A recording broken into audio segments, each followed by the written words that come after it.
very hard for people to get to this level because of this. A W-2 employee goes to work for 8 hours and makes $15 an hour. So would you say that that's an immediate return? On the grand scheme of things, yeah. But as an investor, as a business owner, as an entrepreneur, or self-employed, which essentially is the cash flow quadrant. So you got the employee, you have the self-employed, you have business owner, and then you have investor. Most people are in this quadrant, which this is their scenario. Okay, self-employed, typically you're a sole member entrepreneur. Business, you have an actual business, and then you have investor.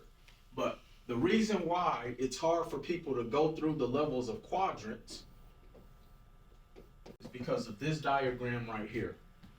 See, as a brand new investor, as a brand new entrepreneur, you're going to have to put in, let's just say this is, 300 hours. But guess what? The money looks like that. That is very hard for somebody who's coming from an immediate result of working 8 hours and getting $15 per hour of that 8 hours. Okay, so let's do the math on that real quick. Let's go back to our calculator.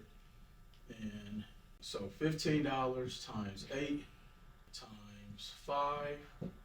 So they're making $600 a week. Okay, so this W-2 employee, $600 a week, versus you've put in 300 hours and you may have made $600. But now, you keep putting in that time, and eventually that $600 turns into $1,200. Keep putting in time. And as you notice, the time is now decreasing. Now you're at $1,800. The time keeps decreasing because now you're perfecting your skill. You're buying more real estate, etc. You're selling more widgets. Now you're at $3,600. Now you're at $5,400. Now you're at, $11,500. But as the W-2 employee, will you go surpass that $15 an hour? Let's say you go to 20. So let's go back to our trusted calculator. Let's just say eventually you get to $20. So 20 times 8 times 5, $800. But you're still working the same amount of hours versus here, your time is now decreasing and your income is increasing. This right here is the hardest thing for this person to understand because this person is only used to trading time for money. This is all they know, trading time for money.